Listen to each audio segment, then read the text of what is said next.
Hello, कैसे हैं आप? आशा करता हूँ अच्छे होंगे। तो आज हम आपके सामने क्लास 12th का chapter 1 electric charge and field शुरू करने जा रहे हैं। और ये अल्टरनेट में आपके सामने हम 11th और 12th का सब्जेक्ट फिजिक्स आपके सामने हम चैप्टर वाइज आपको पढ़ाते जाएंगे। देखिए, हमारा ये जो चैनल शुरू करने का जो पर्पज है वो एक्चुअली इस बहुत लेंथी सब्जेक्ट को एक बहुत ही सिंपल तरीके से आपको समझाना है। हम ज़्यादा लंबे 1 और 2 आवर की वीडियो बनाने की बजाय आपको एक लिमिटेड टाइम में बहुत अच्छा एनालिसिस आपको देने की हम कोशिश करेंगे सब्जेक्ट के ऊपर। तो आपसे बस यही गुजारिश है कि हमें थोड़ा मोटिवेट करने के लिए चैनल को सब्सक्राइब, लाइक और शेयर जरूर करें। तो देखिए, ये चैप्टर है क्लास 12th का, इसका नेम है इलेक्ट्रिक चार्ज एंड फील्ड।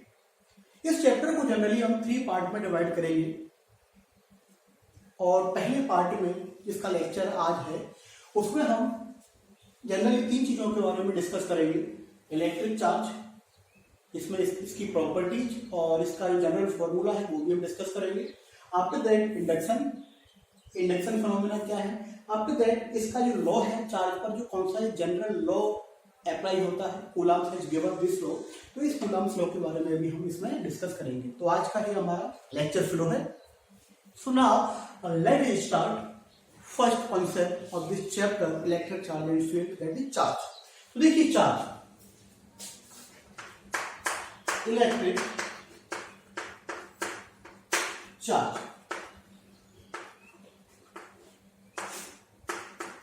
तो इलेक्ट्रिक चार्ज क्या है? क्या है? कोई ऑब्जेक्ट है या कोई फॉर्मूला है? देखिए, इलेक्ट्रिक चार्ज एक बहुत ही फंडामेंटल और एक बेसिक प्रॉपर्टी है elementary particle of the matter. आप लोग सभी लोगों को पता है, you are very familiar with the term matter. हमारे अराउंड जो भी कुछ है वो मैटर है, और मैटर किससे मिल करके बना हुआ है? Matter is made of small particles, elementary particles, जो हर इस यूनिवर्स में हर मैटर का एक कॉन्स्टिट्यूएंट है। तो एलिमेंट्री पार्टिकल हमें पता है कि वो कौन है। एटम के अंदर कौन से एलिमेंट्री पार्टिकल है वो हमें सभी लोगों को पता है। इलेक्ट्रॉन है, प्रोटॉन है, न्यूट्रॉन है, these are the elementary particle. तो इन एलिमेंट्री पार्टिकल के बीच में एक जो इंटरेक्शन हो रहा है, इंटरेक्शन मीन्स उनके बीच में जो फोर्स लग रहा है, जैसे कि 11th क्लास में चैप्टर 1 में हम पढ़ते हैं बेसिक फंडामेंटल फोर्स के बारे में, जिसमें एक इलेक्ट्रोमैग्नेटिक फोर्स के बारे में दिया हुआ है। That electromagnetic force is force that exert between the charge particle. तो ये चार्ज पार्टिकल के बीच में जो फोर्स लगता है, that force is caused due to electric charge. Electric charge is a general property of elementary particle due to which they exert force, either it may be attractive or may be repulsive. अब attractive कब होगा, repulsive कब होगा? तो American scientist Benjamin Franklin has classified charge as 2 types. इसको बोलते हैं हम पोलैरिटी। पोलैरिटी वर्ड यूज करते हैं यहाँ पर, जो है पोलैरिटी वर्ड यहाँ पर हम जो है यूज करते हैं। पोलैरिटी मीन्स चार्ज के टाइप। तो आइदर इट में भी, या तो ये पॉजिटिव होगा या ये नेगेटिव होगा। अभी हम डिस्कस करेंगे इसके बारे में कि पॉजिटिव कैसे होता है, नेगेटिव कैसे होता है। तो पॉजिटिव, नेगेटिव, तो अगर सेम टाइप के चार्ज हैं, लाइक चार्जेज हैं, तो उनके बीच में जो है क्या होगा? लाइक चार्ज, यानी कि पॉजिटिव या नेगेटिव। तो डेफिनेटली इनके बीच में क्या होगा? रिपल्सन होगा। अगर अनलाइक चार्जेज हैं, अनलाइक है नेगेटिव पॉजिटिव या पॉजिटिव नेगेटिव, तो उनके बीच में हमेशा क्या होगा? तो उनके बीच में हमेशा अट्रैक्शन होगा। तो these are the general concept behind charge. Benjamin Franklin ने इनका जो है नेम दिया था इनका, पॉजिटिव और नेगेटिव। अब प्रैक्टिकली इसको हम कैसे देखेंगे, पॉजिटिव और नेगेटिव कैसे जनरली? तो देखिए, क्या है कि इस चैप्टर में चार्ज को समझाने के लिए बहुत ही सिंपल एक कॉन्सेप्ट यूज किया हुआ है, that is by using friction. यानी कि frictional electricity, frictional electricity, frictional electricity means friction की वजह से हम चार्ज डेवलप करें, चार्ज की वजह से इलेक्ट्रिसिटी बनती है। वो हम आगे जैसे जैसे पढ़ेंगे हम पढ़ते जाएंगे इसके बारे में। अभी आपका जो चैप्टर है इसमें केवल चार्ज वाला हम जो फिनोमेना है उसको हम केवल रेस्ट में पढ़ते हैं, यानी कि charge is at rest. Definitely जब वो फ्लो होता है चार्ज तो करंट बनता है, current is caused due to the moving charge. लेकिन इस चैप्टर में हम जनरली स्टेबल चार्ज के फिनोमेना के बारे में पढ़ते हैं। सो ये जो चैप्टर है पहला और दूसरा क्लास 12th में, ये जो चैप्टर है इनको एक इलेक्ट्रोस्टैटिक ब्रांच से क्लासिफाई किया जाता है फिजिक्स में। तो electrostatic is such type of branch in which charge is at rest position. तो रेस्ट पोजीशन में हम चार्ज के बारे में इस चैप्टर में स्टडी करते हैं ना। अगर हम बात करें फ्रिक्शनल इलेक्ट्रिसिटी के बारे में, तो फ्रिक्शनल इलेक्ट्रिसिटी में किस तरीके से चार्ज डेवलप होती है तो आप सभी लोगों को पता है कि बहुत ही सिंपल एक एक्सपेरिमेंट आप लोगों ने देखा होगा। इसमें अगर हम एक कॉम्ब को बालों से रब करते हैं, कंघी करते हैं कभी, तो आपने देखा होगा कि वो छोटे छोटे small bits of paper, small bits of छोटे छोटे जो टुकड़े होते हैं पेपर के या पत्ते छोटे छोटे, जो उनको अपनी तरफ अट्रैक्ट करने लगता है जो। तो ये किसकी वजह से हो रहा है जो, ड्यू टू द चार्ज। अब होता क्या है, तो देखिए आपने किसी ऑब्जेक्ट को आपने जो है दूसरे ऑब्जेक्ट के ऊपर रब किया, रब करने पे क्या होगा, हीट बनती है। और हीट बनने से जो आउटर लेयर में मेटल के जो इलेक्ट्रॉन्स होते हैं, जो चार्ज पार्टिकल्स होते हैं, वो चार्ज पार्टिकल एनर्जी को ऑब्टेन करके जंप कर जाते हैं। या तो वो पहली वाली बॉडी से दूसरी वाली बॉडी में जंप करेंगे या दूसरी वाली बॉडी से पहली वाली बॉडी में जंप करेंगे। ओके, उससे क्या हो जाता है कि या तो एक पर्टिकुलर जो बॉडी है या तो उसमें इलेक्ट्रॉन की डेफिशिएंसी हो जाती है, इलेक्ट्रॉन कम हो जाते हैं, या फिर दूसरी वाली बॉडी में जिसमें जाते हैं उसमें एक्सेस हो जाते हैं, बढ़ जाते हैं। तो इसी वजह से उन बॉडी पर चार्ज डेवलप हो जाता है फ्रिक्शन की वजह से। फ्रिक्शन का टाइप बता रहा हूं, इसके बाद एक और टाइप है इंडक्शन, इसके बाद हम पढ़ेंगे जो है कैसे। देखिए आप सभी लोगों को पता है, very familiar with that. For example एक एटम है जिसके बीच में सेंट्रल न्यूक्लियस होता है, ठीक है। इसके अराउंड इलेक्ट्रॉन्स होते हैं, जनरली जो रिवॉल्व करते रहते हैं इसके अराउंड, चारों तरफ रिवॉल्व करते रहते हैं। जनरली होता क्या है, कोई भी एटम न्यूट्रल होता है, मतलब उसमें जितने पॉजिटिव उतने इलेक्ट्रॉन पॉजिटिव। एक्चुअली होता क्या है इसमें कि जो अंदर वाला जो न्यूक्लियस में जो चार्ज होते हैं, वो इसके अंदर जो न्यूक्लियस होते हैं, न्यूक्लियस के अंदर उसे हम बोलते हैं कि वो पॉजिटिव है। और जो बाहर जो इसके रिवॉल्व करते हैं इलेक्ट्रॉन जिन्हें बोला जाता है, उसको हम बोलते हैं नेगेटिव। यानी कि बेंजामिन फ्रैंकलिन के अकॉर्डिंग, पोलैरिटी के अकॉर्डिंग हम चार्ज को पॉजिटिव और नेगेटिव में क्लासिफाई करते हैं। ओके, तो इसमें होता क्या है कि जो पॉजिटिव और नेगेटिव, जैसे कि सिंपल मैथमेटिक्स में अगर हम बात करें जो पॉजिटिव और नेगेटिव की, तो पॉजिटिव अगर 5 पॉजिटिव 5 नेगेटिव, टोटल क्या आएगा 0। सिमिलरली मैटर में होता है, मैटर में क्या होता है कि अगर पॉजिटिव और नेगेटिव को मिला के जनरली कोई भी मैटर जो है वो न्यूट्रल होता है, यानी कि उसमें कोई भी चार्ज नहीं होता है। लेकिन अगर इसमें से किसी पर्टिकुलर चार्ज को कम कर दिया जाए या बढ़ा दिया जाए, अब पर्टिकुलर ये अंदर वाला तो होगा नहीं, एक्चुअली ये बहुत ज्यादा अंदर होता है न्यूक्लियस में पॉजिटिव चार्ज, तो इसको तो निकालने के लिए बहुत ज्यादा एनर्जी चाहिए, जनरली पॉसिबल नहीं हो पाती है। लेकिन जो आउटर में जो इलेक्ट्रॉन्स होते हैं वो मूव कर जाते हैं, वो जंप कर जाते हैं, जिन्हें हम नेगेटिव चार्ज बोलते हैं। सपोज करें आपके पास एक दूसरा एटम है और आपने जो है इसके आपने इसको इससे इंटरेक्ट कराया, रब कराया। रब करने में सपोज किया कि इस बॉडी से, इस बॉडी को बोल दिया मैंने ए, इसको मैंने बोल दिया बी, तो इस बॉडी से बॉडी ए से बॉडी बी में इलेक्ट्रॉन जंप करके चले गए। सपोज ये वाला जो इलेक्ट्रॉन था वो यहाँ पे आ गया, ये कम हो गया, ये वाला इलेक्ट्रॉन था वो यहाँ पे आ गया, तो अब क्या हो गया, इस बॉडी में इलेक्ट्रॉन कम हो गए, इस बॉडी में इलेक्ट्रॉन बढ़ गए, एक्सेस हो गया इलेक्ट्रॉन, इसमें इलेक्ट्रॉन की डेफिशिएंसी हो गई। तो इसमें अब किसका स्ट्रेंथ बढ़ जाएगा, न्यूक्लियस का, जो कि पॉजिटिव है, प्रोटॉन्स का स्ट्रेंथ बढ़ जाएगा। तो ये बॉडी कैसी हो जाएगी आपकी, पॉजिटिव चार्ज। जबकि इस वाली बॉडी में क्या हो रहा है, इलेक्ट्रॉन्स का स्ट्रेंथ बढ़ रहा है, तो ये बॉडी क्या हो जाएगी आपकी, नेगेटिव चार्ज। तो इस तरीके से हम फ्रिक्शनल इलेक्ट्रिसिटी का यूज करके इलेक्ट्रॉन के ट्रांसफर को समझा के एक्सेस और डेफिशिएंसी को दिखा के हमें बता सकते हैं कि कौन पॉजिटिव और कौन नेगेटिव। ओके, तो ये बहुत ही जनरल टर्म है फ्रिक्शनल इलेक्ट्रिसिटी। इसकी हेल्प से हमें पता कर लेते हैं कि या समझ लेते हैं कि किस तरीके से चार्ज आपके ट्रांसफर होते हैं। बहुत सारे चार्ज होते हैं, there are very large number of charges are there in a particular matter, but लेकिन ट्रांसफर कितने होते हैं, कुछ लिमिटेड। तो ये सिलेक्टेड जो इलेक्ट्रॉन्स हैं वो जो है ट्रांसफर आपके होते हैं। क्लियर?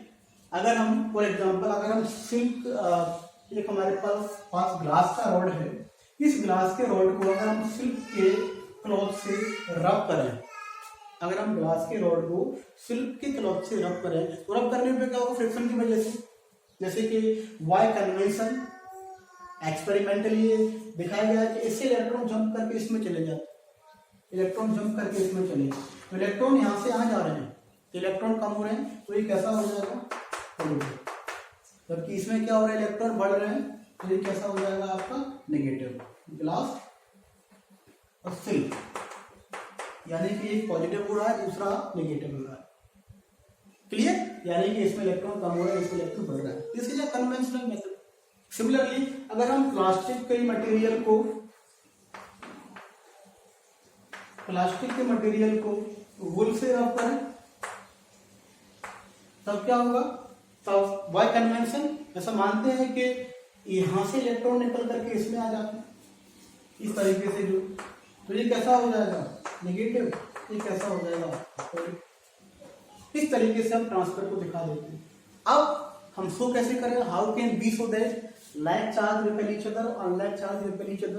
तो इसके लिए एनसीईआरटी में आप लोगों ने देखा होगा, एक बहुत डायग्राम बना के दिया हुआ है, इसको एक हैंडल सस्पेंड किया हुआ है, इसको एक हैंडल सस्पेंड किया हुआ है, इनको सबको एक एक हैंडल से थ्रेड लगा सस्पेंड किया हुआ है। ऐसा इसलिए करते हैं ताकि वो चार्ज लीक ना कर जाए, क्योंकि अगर हम टच करेंगे तो हमारी बॉडी में लीक कर जाएगा। अगर हम अर्थ के डायरेक्ट कॉन्टेक्ट में होंगे तो अर्थ के अंदर चार्ज चला जाएगा, because earth is a very large conductor of electricity. Earthing देखा है आप लोगों ने, अर्थिंग करते हैं हम लोग, जो कोई भी पर्टिकुलर हमारे घर में भी जो वायरिंग होता है उसमें भी हम अर्थिंग वाला वायर लगाते हैं। क्यों? क्योंकि कोई चार्ज अगर कहीं से लीक होता है तो वो चार्ज उसके अंदर से अर्थ के अंदर चला जाता है, तो बिना हमें अफेक्ट किए। यानी कि हम अगर किसी चीज में अगर कोई चार्ज है, कोई इंस्ट्रूमेंट है, टीवी है, कूलर है, उसमें अगर चार्ज एक्सेस हो गया, बढ़ गया, बाई चांस कहीं से लीक होते हुए कोई वायर टच कर रहा है, तो वो चार्ज अर्थिंग करने से क्या होता है कि वो अर्थ के अंदर चला जाता है। तो मैं इसके बारे में बता रहा था आप लोगों को, इसको अर्थिंग इसलिए करते हैं ताकि इसको हैंग इसलिए करते हैं जिससे वो चार्ज लीक ना हो। अगर हमारे पास दो ग्लास रॉड हैं चार्ज किए हुए रब करके सिल्क के क्लॉथ से, और उनको हम हैंग करके पास में लाएंगे तो उनके बीच में देखना, वो उनके बीच में वो दूर दूर से जाएंगे, वो दूर भागेंगे, वो तो ये प्रूव करेंगे कि लाइक चार्ज है तो रिपल्सन हो गया। सिमिलरली अगर हम इस तरीके से जो है इसको और इसको पास में लाएंगे तो वहां पर क्या होगा, वहां पर उनके बीच में जो है अट्रैक्शन होगा, तो वो ये प्रूव करेंगे कि अनलाइक चार्ज में क्या होता है, अट्रैक्शन होता है। तो इस तरीके से हम चार्ज को जो है क्लासिफाई करते हैं। ओके, सिमिलरली एक और मेथड है चार्जिंग का, that method is induction method. Okay, so now let us see what is induction method.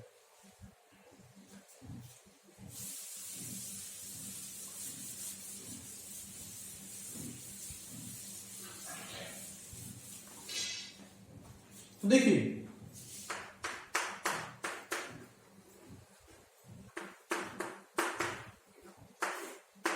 Induction method के अकॉर्डिंग, इंडक्शन मेथड में generally induction is a phenomena due to which charge appear both the ends of a particular matter body, particular material body. यानी कि कैसा phenomena जिसमें किसी particular material body के both side में charge appear हो, equal and opposite charge appear हो, तो उस फिनोमेना को हम इंडक्शन बोलते हैं। कैसे होता है, how can this be happen? तो देखिए फॉर एग्जांपल आपके पास एक मेटल का बॉल है, आपके पास एक मेटल का बॉल है, आपने इसको एक इंसुलेटिंग स्टैंड पर रख दिया। इंसुलेटिंग स्टैंड पे क्यों रखा, मैंने अभी जस्ट आपको बताया था चार्ज लीक ना हो, अर्थिंग ना हो, इसलिए इंसुलेटिंग स्टैंड पे इसको रखा जाता है। ओके, तो आपने इसको यहाँ पर रख दिया इंसुलेटिंग स्टैंड के ऊपर। अब सपोज किया कि आप इसके पास में एक चार्ज किया हुआ, कैसे भी किया हुआ, आपने रबिंग से किया हो या अलग किसी मेथड से किया हो, तो अगर आपके इसके पास एक ग्लास का रॉड लेके आए, इसको भी आपको किसी उससे पकड़ना है, प्लास्टिक का ग्लव्स पहन के उसका यूज करके किसी क्लास वगैरह का, तो क्या होगा, जैसे आप इसके पास में लाओगे तो ये पर्टिकुलर जो इसके अंदर जो एलिमेंट्री पार्टिकल है उनमें क्या होगा, मैंने बताया था कि आपको लाइक चार्ज या लाइक चार्ज का कॉन्सेप्ट जो है, तो इसमें क्या होगा कि इसके अंदर जो इलेक्ट्रॉन्स हैं वो किसकी तरफ अट्रैक्ट होंगे, पॉजिटिव की तरफ। तो इसमें अगर इसको हम सेंटर से क्लासीफाई करें इस तरीके से जो है, ऐसे देखें तो जो नेगेटिव है वो इसकी तरफ अट्रैक्ट होने लगेंगे, तो यहाँ पर जो है नेगेटिव सारे आने लगेंगे। क्लियर? तो क्यों, लेकिन आ नहीं पाएंगे, जंप नहीं कर पाएंगे, क्यों, क्योंकि इसके बीच में ऑलरेडी गैप है, गैप की वजह से इसके अंदर वो आ नहीं पाएंगे, क्योंकि इसके बीच में गैप है, थोड़ा सा गैप दिया हुआ है। सिमिलरली तो दूसरा वाला जो एंड है, इसमें क्या होगा, यहाँ पे इधर के इलेक्ट्रॉन्स काफी सारे इधर चले गए, तो इधर वाले जो छोटे छोटे आइटम्स थे उनमें इलेक्ट्रॉन का डेफिशिएंसी हो जाएगा, तो इधर आपका जो है पॉजिटिव चार्ज आपका आ जाएगा, इस तरीके से इधर आपका पॉजिटिव चार्ज आ जाएगा। तो इस जब कब तक रहेगा, जैसे टेम्पररी फिनोमेना ऑफ इलेक्ट्रिफिकेशन, जैसे टेम्पररी फिनोमेना, यानी कि जब तक रहेगा जब तक के इसके पास में चार्ज बॉडी रखा हुआ है, जैसे आप इसको यहाँ से रिमूव कर लोगे, हटा लोगे, चार्ज जो है फिर से मिक्स हो जाएगा, तो फिर से आपका जो न्यूट्रल हो जाएगा। तो कभी कभी क्वेश्चन आते हैं एग्जाम्स में, एनसीईआरटी बुक में भी कई सारे एग्जाम्पल दिए हुए हैं, how can B permanently produce charge by induction. तो इसके लिए हमें क्या करना पड़ता है, इसके लिए we have to use the concept of earthing. जैसे कि अगर मैं इस बॉडी के ऊपर परमानेंटली नेगेटिव चार्ज चाहता हूं, तो मैं क्या करूंगा, इस वाले को अर्थिंग कर दूंगा, इसको पास रखते हुए, तो सेंटर से देखते हैं, कॉन्सेप्ट का यूज करते हैं सेंटर वाला, तो इधर का तो इससे अटैच है, लेकिन इधर वाला ये चार्ज जो है ये न्यूट्रल हो जाएगा, यहाँ से इलेक्ट्रॉन निकल करके जो है इधर आ जाएंगे, तो ये न्यूट्रल हो जाएगा, तो आप हम अर्थिंग को रिमूव कर देंगे, इसको भी हटा देंगे, तो ये नेगेटिव चार्ज सब जगह फैल जाएगा, तो इससे बॉडी आपकी नेगेटिव चार्ज हो जाएगी। सिमिलरली अगर इसका हम जस्ट अपोजिट करें, अपोजिट में हम क्या करेंगे, इसके पास में प्लास्टिक का रॉड लाएंगे जो कि नेगेटिव चार्ज होगा, नेगेटिव चार्ज किसको अट्रैक्ट करेगा, पॉजिटिव को, तो यहाँ पर पॉजिटिव होगा, यहाँ पर अपोजिट नेगेटिव हो जाएगा। क्लियर? बाद में उसको हम फिर से हम अर्थिंग करेंगे, तो जो एक्सेस इलेक्ट्रॉन्स होंगे वो बाहर चले जाएंगे, फिर उसको हम रिमूव कर लेंगे, तो बॉडी आपकी किस तरीके से चार्ज हो जाएगी, आपकी पॉजिटिवली चार्ज हो जाएगी। तो इस तरीके से इंडक्शन भी एक चार्जिंग जनरेट करने का, चार्जिंग डेवलप करने का एक फिनोमेना है। क्लियर? तो चलिए, इसके बाद कई सारी बॉडी ऐसी होती हैं तो चार्ज को अलाउ नहीं करती है, चार्ज को पास नहीं करती है। तो we have classified material in generally two category. पहला जो है जो क्लासिफिकेशन करते हैं, एक है कंडक्टर्स, दूसरा होता है आपका इंसुलेटर्स, एक और कैटेगरी है semiconductors.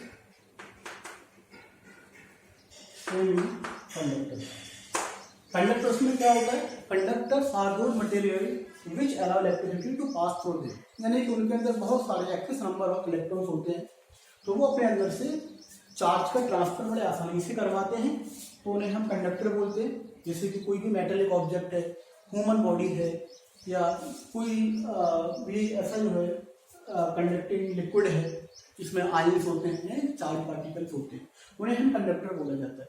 Insulators are those materials which does not allow electricity to pass through them.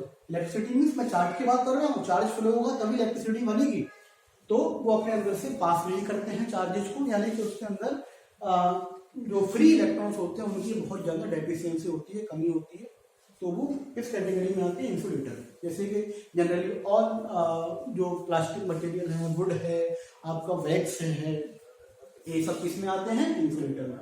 Semiconductors such type of material, इस टाइप के मटेरियल है कि इन दोनों के बीच के होते हैं, ना तो वो फुली कंडक्टर होते हैं ना फुली इंसुलेटर होते हैं, बीच के होते हैं, यानी कि पर्टिकुलर टेम्परेचर के पर जो है वो इलेक्ट्रिसिटी को कंडक्ट कराते हैं, अदरवाइज वो इंसुलेटर है, उनके अंदर के बॉन्ड टूट जाते हैं, इलेक्ट्रॉन फ्री हो जाते हैं। तो एक बड़ा कॉन्सेप्ट जिसे हम सेमीकंडक्टर में पढ़ते हैं। Okay, semiconductor silicon, germanium semiconductor category में आते हैं। ओके, तो इस तरीके से हमने इनका क्लासिफिकेशन किया। नाउ अगर हम चार्ज की बात करें कि चार्ज में प्रॉपर्टीज कैसे होती है, चार्ज के बारे में भी हमने समझा, चार्ज के तरीके के बारे में समझा, इंडक्शन हमने समझा, लेकिन चार्ज के बेसिक प्रॉपर्टीज क्या है, what are the basic and general properties of charge. तो देखिए चार्ज की कौन कौन सी प्रॉपर्टीज हैं उनको देखिएगा।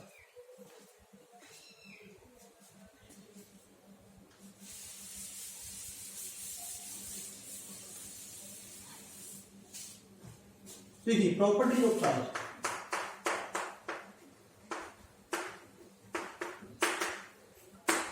चार्ज की जो फर्स्ट प्रॉपर्टी है that is additive property. Additive property means, additive का मतलब जोड़ना। देखिए चार्ज एक ऐसी क्वांटिटी है जिसे हम स्केलर बोला जाता है, यानी कि वेक्टर नहीं है क्वांटिटी। चार्ज एक स्केलर क्वांटिटी है और चार्ज का जो यूनिट है वो कूलाम है। और चार्ज को जनरली अगर ज्यादा चार्ज होगा तो कैपिटल क्यू, स्मॉल चार्ज होगा तो स्मॉल क्यू से हम इंडिकेट करेंगे। और इसका जो यूनिट है वो कूलाम है, capital C. The name after scientist Coulomb. Okay, तो कूलाम इसका चार्ज है। तो जो इलेक्ट्रॉन का जनरली जो चार्ज होता है वो चार्ज कितना होता है, 1 माइनस का 1.6 × 10⁻⁻19 कूलाम। प्रोटॉन का जस्ट पॉजिटिव होता है, वैल्यू उतना ही होता है। प्रोटॉन का प्लस 1.6 × 10⁻19 कूलाम। ओके, सो अगर हम प्रॉपर्टी की बात करें, एडिटिव प्रॉपर्टी की बात करें, तो अगर किसी पर्टिकुलर बॉडी में 2 कूलाम चार्ज है, 3 कूलाम चार्ज है, 4 कूलाम, कितना भी चार्ज हो, अगर दूसरी वाली बॉडी को हम उसके पास में जाए, टच कराएं, दोनों को मिक्स कर दें, दोनों को इंटरेक्ट करा दें, उनके बीच में चार्ज, टोटल चार्ज होगा, यानी कि दोनों का वेक्टर, दोनों का सम, एल्जेब्रिकल सम होगा। यानी कि किसी बॉडी में अगर अलग अलग चार्ज है, Q1, Q2, Q3, कितनी भी नंबर हो सकता है, तो जो टोटल चार्ज होगा वो सबका एल्जेब्रिकल सम होगा। इसी तरीके से एडिटिव प्रॉपर्टी है। कंजर्वेटिव प्रॉपर्टी भी होती है चार्ज की। चार्ज इज कंजर्व होता है charge. Conserve means charge can never be created nor be destroyed, it can be transfer from one body to another. यानी कि एक बॉडी में अगर 2 माइक्रोकूलम चार्ज है प्लस का 2, दूसरी बॉडी में माइनस का 2 है, तो क्या होगा कि टोटल चार्ज अगर हम दोनों को मिक्स कर देंगे तो दोनों न्यूट्रल हो जाएंगे, +2 -2 0। लेकिन चार्ज डिस्ट्रॉय थोड़ी हुआ है, चार्ज उनमें डिस्ट्रीब्यूट हो गया, बढ़ गया है। यानी कि चार्ज एक कंजर्वेटिव क्वांटिटी है, जैसा कि लेविन्स में कंजर्वेशन का लॉ पढ़ते हैं। उसके बाद जो एक और प्रॉपर्टी है वो है quantization of charge. Quantization of charge, quantization of charge के अकॉर्डिंग एक्सपेरिमेंटली ये फाइंड किया गया कि जो चार्ज जो है वो हमेशा इंटीग्रल नंबर में ही किसी बॉडी से किसी बॉडी में रहता है। यानी कि Q equal two plus minus any, plus minus या पॉजिटिव या नेगेटिव। E इलेक्ट्रॉन का charge 1.6 × 10⁻⁻19 coulomb. N is integral number है,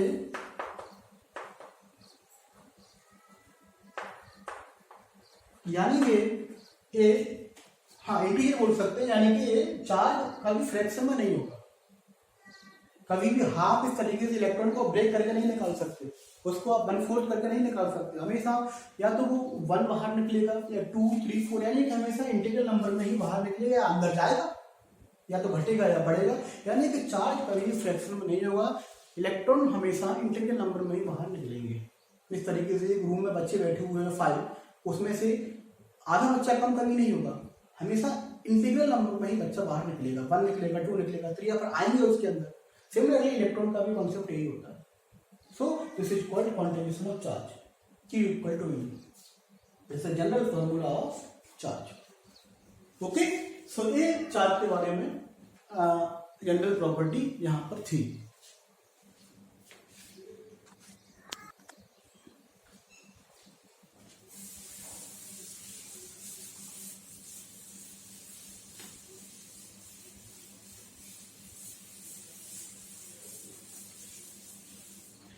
अब देखिए, अब चार्ज का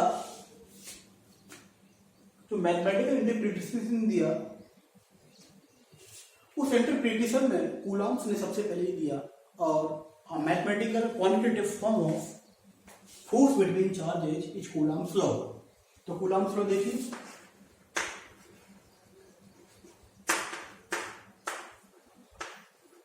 इसके अकॉर्डिंग आप सभी लोगों को पता है कि अगर चार्ज नियर बाय रखे होंगे, लाइक या अनलाइक, तो उनके बीच में एक फोर्स एक्सपीरियंस होगा। अब फोर्स का कितना मैग्नीट्यूड होगा, उस फोर्स की वैल्यू कितनी होगी, तो उसके लिए कूलम्ब्स ने एक लॉ दिया था। उसके अकॉर्डिंग अगर दो चार्ज कहीं पर रखे हुए हैं, एक Q1 रखा हुआ है, दूसरा Q2 रखा हुआ है, और इनके बीच का डिस्टेंस कितना है, R है, तो इन दोनों के बीच में जो फोर्स लगेगा, that force will be directly proportional to the multiply of charges, यानी कि दोनों के प्रोडक्ट के मल्टीप्लाई के डायरेक्टली प्रोपोर्शनल होगा। यानी कि अगर ये दोनों चार्ज का वैल्यू बड़ा है तो इनका मल्टीप्लाई और भी बड़ा होगा, उतना ही ज्यादा उनके बीच में फोर्स एक्सपीरियंस होगा। मेरी रिपल्सिव और अट्रैक्टिव ध्यान रखना है इस बात का। दूसरा, इसमें इनवर्स स्क्वायर लॉ लग रहा है, यानी कि इनके बीच में जो फोर्स होगा वो डिस्टेंस डिपेंडेंट होगा, यानी कि डिस्टेंस पर भी वो डिपेंड करेगा। कैसे करेगा, डिस्टेंस पर डिपेंड, यानी कि इनवर्स स्क्वायर लॉ, यानी कि 1/r का स्क्वायर, यानी कि जितना ज्यादा r का वैल्यू होगा उतना ही ज्यादा फोर्स का वैल्यू कम होता जाएगा। That is the inverse square law. Okay, तो जब दोनों इक्वेशन को हम कंबाइन करेंगे, इसको मान लीजिए 1, इसको मान लीजिए 2, दोनों को जब कंबाइन करोगे आप, कंबाइनिंग बोथ द इक्वेशंस, तो आपको मिलेगा S directly proportional to Q1 Q2 upon R का square. Okay, so this is a general Coulomb's law. Proportional sign को रिमूव करेंगे, एक कांस्टेंट आएगा, that equal to 1/4 pi epsilon naught Q1 Q2 upon R का square. यहाँ पर एक constant है, इस कांस्टेंट और इसका जो वैल्यू होता है 1/4 पाई एप्सिलॉन नॉट, इसका वैल्यू 9 × 10⁹। यूनिटी भी हम यहाँ से फाइंड कर सकते हैं, इसका कितना होगा, अगर इधर आ जाएगा तो R square upon Q1 Q2, तो इसका कितना हो जाएगा, न्यूटन मीटर स्क्वायर, और इसका कूलम, तो coulomb -2। The unit of this constant. अगर इनके बीच में मीडियम आ रहा है, तो मीडियम के लिए, फॉर मीडियम, ये वैक्यूम के लिए है, मीडियम के लिए क्या हो जाएगा, मीडियम के लिए हो जाएगा 1/4 pi epsilon not K Q1 Q2 upon R का स्क्वायर। के मीडियम का वैल्यू डाइलेक्ट्रिक कांस्टेंट, अगर एयर है तो 1 होगा, वैक्यूम है तो 1 होगा, एयर है तो 1.005 लगभग 1 ही रहेगा, और अगर वाटर है तो 80 हो जाएगा। इस तरीके से आपका डिपेंड करता है डाइलेक्ट्रिक कांस्टेंट।